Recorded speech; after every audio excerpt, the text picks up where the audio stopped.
మీకు ఎప్పుడైనా ఒక డౌట్ వచ్చిందా?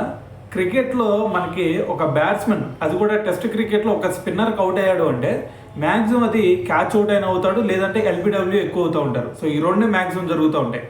మరి అయితే ఈ ఎల్బిడబ్ల్యూ అవుట్స్లో మరి అత్యధిక వికెట్లు తీసిన బౌలర్ ఎవరు అనే డౌట్ ఎప్పుడన్నా మీకు వచ్చిందా? సో అయితే మీకు అత్యధిక వికెట్లు తీసిన బౌలర్ మాత్రమే కాదు, టాప్ 5 లిస్ట్లో ఎవరు ఉన్నారు అనేది కూడా క్లియర్గా చెప్తా. అయితే ఫస్ట్ కనుక ఈ లిస్ట్లో చూసుకుంటే మన ఇండియన్ స్పిన్నర్ అయిన అనిల్ కుంబ్లేనే ఈ లిస్ట్లో ఫస్ట్లో ఉన్నాడు. సో అతను చూసుకుంటే ఇప్పటి వరకు 619 వికెట్స్ తీస్తే సో దాంట్లో ఏకంగా 156 టైమ్స్ మనకి ఎల్బిడబ్ల్యూ అవుట్ చేయడం జరిగింది. సో దాని తర్వాత సెకండ్ ప్లేస్లో కనుక మీరు చూసుకున్నారనుకోండి, మొత్తం మురళీధర్, అతను ఏకంగా 150 వికెట్స్ తీసుకున్నాడు ఎల్బిడబ్ల్యూ రూపంలో, అది కూడా టెస్ట్ క్రికెట్లో. సో మరి మొత్తం ఓవరాల్గా చూసుకుంటే అతను 800 వికెట్స్ తీసుకున్నాడు టెస్ట్ క్రికెట్లో.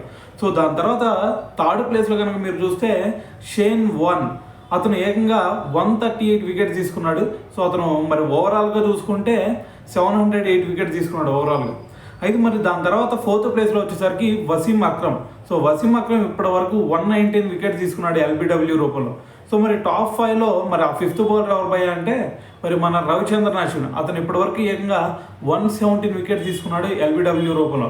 సో దీన్ని బట్టి అర్థం చేసుకోండి, మరి టాప్ 5 లిస్ట్లో మన ఇండియన్ స్పిన్నర్సే ఇద్దరు ఉన్నారు. దాని తర్వాత ఈ టాప్ 5లో కూడా మరి 4 స్పిన్నర్స్ ఉన్నారు, అలాగే కేవలం ఒక్క పేసర్ మాత్రమే ఉన్నాడు.